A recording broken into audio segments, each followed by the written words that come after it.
what's up, guys? This is Vibe Nation, and I am. Oh my gosh, I cannot speak today. But we continue. Hey, what's up, guys? Welcome back to Vibe Nation, and today we are here to watch R slash. Yes, it is R slash, and we're watching another R slash Prorevenge. Patient student gets evil teacher. I believe this is going to hit home for me because I've had my share of bad teachers in my day. So let's go ahead and waste no more time and get into this. If you want to watch the original video, I will leave the link down in the description down below. And I swear I can't talk today. And I'll also leave the link to r slash's channel. Guys, go check this guy out, man. These videos are satisfying. I'm telling you. There needs to be more channels like this. So let's go ahead and go in 3, 2, 1, let's go. Welcome to r/Prorevenge, where justice is sweet and brutal. This story is widely known amongst my family and is constantly brought up and joked upon in my group of friends even years later. A buddy of mine suggested that this is the perfect place to make it public, so let's get into it. Backstory: I was a senior in high school at the time and I had never been the brightest student. I was a solid C student and I had never received a detention or had any kind of bad student record. This is important because to this day I still have no idea why the teacher treated me this way. The teacher, who we will name Miss Frank, has been a teacher there for more than a decade and was widely known for being a petty, heartless jerk who the administrator saw as the golden child. Miss Frank taught algebra, which is my worst subject, so naturally I had issues understanding the lessons and would ask questions frequently. To some, these questions are easily answered, but to me it was rocket science. Usually when someone asks a dumb question, no one should address it. However, in Miss Frank's case, she would belittle me in front of everyone by saying things such as, "And here comes the slow boy again. Wow, surprise, surprise, you don't understand it again. Really? We have to go extra slow for you today, don't we?" Etc, etc. I tried going to the administration about it before, but again, she was considered the golden child. They would send someone in to examine her during class, she would act respectful and normal for one day, and go back to being a jerk the next. This goes on for about half the year until I had enough. I went to the local Radio Shack, bought a recorder, and secretly recorded every insult she would throw at me. I would sometimes instigate to make up for the lost time. Go ahead, feed the fire. Fast forward to the end of the year and I'm sitting in Mrs. Frank's class when I ask a question. Her response, and I quote because it's burned into my brain, was, "I've been teaching here for over 10 years and that was the single dumbest question I've ever heard come from anyone's mouth." She continued the lesson without answering. I calmly stood up, packed up my stuff, and headed to the nurse's office to dismiss myself from school. We were allowed to dismiss ourselves if we were 18. I went home, compiled all of the brutal tapes into one glorious masterpiece, and headed back the next day to show the administrators. I sat down with the principal and we listened to a couple of the insults before he stopped me. He wanted more witnesses present as well as Miss Frank's. He told me we would meet the next day where I could show him and the rest of the administrators the full tape. I walk into school the next morning being the most nervous I've ever been for anything. I was called down to the office where I met with some board directors, the local school police officer, the principal, the vice principal, and Miss Franks. What follows was some of the greatest minutes of my life. Oh, I can taste it, boy. I watched as the administrators went from fed up with being in another useless meeting to furious and speechless, with some of them keeping their mouths open for the duration of the tape. I also watched Miss Frank go I can see it. I can see it in a vivid, vivid, crystal clear 4K HD. Boy, oh. Ah, man, that tastes better. That tastes so much better than candy, man. I could tell. From confident and stuck up to her realizing that she had messed up beyond repair. She was publicly roasting herself in front of the most important people from the district. The tape ended, and without hesitation, the administrators looked around in astonishment, and the principal turns to me and says, "I think we have heard everything we need to. Thank you." And I was quietly dismissed from the room. The final time I saw Miss Frank was leaving the room. I looked back and we made eye contact through her tear-filled eyes as I gave the biggest, most evil smile.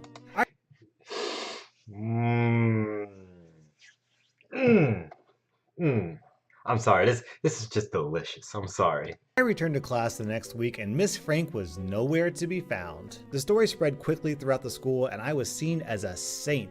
I had successfully gotten her fired and made it almost impossible for Miss Frank to return to her teaching career, as well as cut off most of her connections she had with other teachers in the school. I had ruined her financially because no school district in the area would hire this walking piece of garbage. If you're reading this, Miss Frank, I'd like to take this moment to tell you to go F yourself. Dang, even years after, I still don't like you. Boy! This story was posted by Johnny Provolone. And I'm speaking to you, Johnny Provolone, if you're out there, and if you still have those tapes, I will do anything to get those tapes. I would love to listen to those tapes and put them into a video. And to everyone else, be sure to subscribe to this channel because if OP does give me permission to use those tapes, you'll definitely want to be here to listen to them. A few months back, as you all may remember, Florida got pretty beaten up by a couple of hurricanes. My folks lived down there, and while none of the damage that they sustained was life-alteringly horrible or home-destroying, homeowners insurance kicked in and they had some water damage through the roof. They also needed a new one because of all the shingles that had come off and debris that had punctured it. My folks looked through roofing options and determined that a metal roof would be a great option to reduce damage and maintenance on their home. Plus, it would serve as a more energy efficient option with passive solar collection and fewer thermal losses in the summer and winter. It's more expensive, but my dad was basically r/personal finance incarnate while I was growing up. He's in his 60s and has finally concluded that he has FU money so long as that community is concerned, so the roof was a good investment. It looked like a win-win-win with that roof. Then they reviewed the HOA and saw that, as of 1989, metal roofs are prohibited in the neighborhood, subject to fines and mandatory removal. Reviewing the bylaw further showed that it was clearly referring to older, worse tin roofs, not a proper metal one like today's market value provides, which looks great and has all of those other benefits. My folks wanted to play by the rules though and called up the HOA to explain the situation. HOA was friendly and said that they would be looking into that bylaw and that my folks weren't the only ones who requested that they be allowed to have a metal roof. My parents couldn't get a roofing contractor in for a few months anyway, too much demand since everyone else's roof got wrecked, so they waited a few weeks and got nothing new out of the HOA. Tried again a few weeks later, nothing. After 2 months of this, they said F it and started construction on the metal roof. Popular opinion in the neighborhood was on their side, and the roof was covered with a tarp that wouldn't last forever. The new roof got installed over the course of a few days, and then we found out the HOA's shittiness. The neighborhood has a nice brick sign out front that says, "Welcome to neighborhood name." It's very classy, very nice, and was very damaged in the hurricane. The HOA was strapped for money due to other repairs and dues, and some prick had the bright idea to impose as many fines as they could on the neighborhood to pay for these repairs, starting with my folks. They served my folks with a letter claiming that they were in violation of the HOA and demanded a $25,000 fine and that they remove it, which is, of course, absurd. My poor mother is very much a play-by-the-rules sort, and she was worried sick. Dad's ex-Navy and a contract negotiator. He essentially checked his 60-year-old knuckles and said, "Oh, you little jerks want to play, do ya?" So they set about researching and making some calls. Poor mom kept waking up at 1 a.m. unable to sleep, and I felt terrible for her as she went through this. But then they had a breakthrough. A few weeks after being served, I'm fuzzy on the timeline since I don't live in Florida, it may have been less, there was essentially a burn them at the stake meeting of the HOA where my parents could defend themselves for an absurdly short amount of time and the HOA could rip into them for daring to defy their wrath. So my mom, because she's more social and has a better temper than dad, comes up to speak and lets the HOA know that they can't do this. HOA smirks and says that they sure can. They have a 40-year-old statute saying that they can. Mom says, "You do, but I have state law on my side, which supersedes your statute." Turns out there's a law in Florida stating that an HOA, or really any regulation, cannot be used to prevent an eco-friendly improvement from taking place on anyone's private property. And wouldn't you know it, the passive solar of the metal roofs counts as an eco-friendly improvement. Turns out the roofing contractors have dealt with similar stuff before.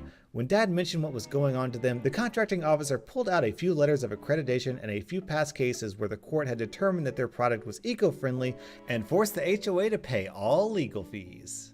My mom produced all of this for the sucky HOA, who had to admit that this was, in fact, ironclad. Strapped for money as they were, they couldn't afford to pay a lawyer. HOA head growls, "Is that all?"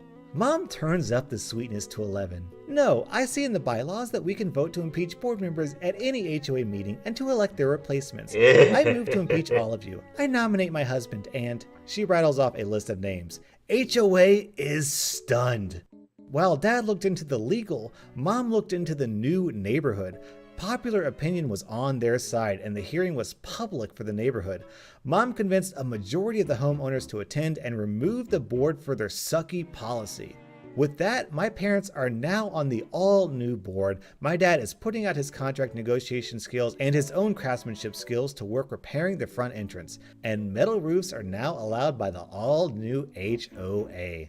This is a pro-revenge couple. It's a 1-2 punch. The husband deals the damage and the wife recruits an army. I love this couple. I work as a train driver. I drive smaller trains mostly out on the countryside and people are generally nice and well behaved. But of course, there are also the alcoholics, drug addicts, and general weirdos that uses public transport. And some people that just lives to be a pain in the butthole. This was a few years ago. We were traveling in the late afternoon and my conductor, let's say C, storms into the driver's cabin angry and annoyed and tells me, "We have 2 rude, good-for-nothing guys on board and they're such buttholes." What did they do? They have no tickets, refuse to pay, just laughs up in my face and are saying, "What are you gonna do about it?" What the hell? Should I help you throw them off at the next stop? We can't because they're just traveling 1 station, so they're getting off at the next stop. God dang smug guys with their "what are you gonna do about it?" So we're both angry. I let the conductor rant and let off some steam. Next stop comes and the guys get off. The conductor angrily gestures at them. That's them, buttholes. We continue the short remaining journey and have a break at the end station. Some hours later, the train then goes back. Since it's on the countryside and it's a late weekend evening, the train is almost empty on the way back. The conductor knows where every passenger on board is getting off and she's up at the front with me, chatting, and all is fine again. Until we approach the station where we let those guys off. We see 2 people standing there. It is them. My conductor beside me shines up like a goddamn sun. She says, with the biggest smile on her face, "Do not stop."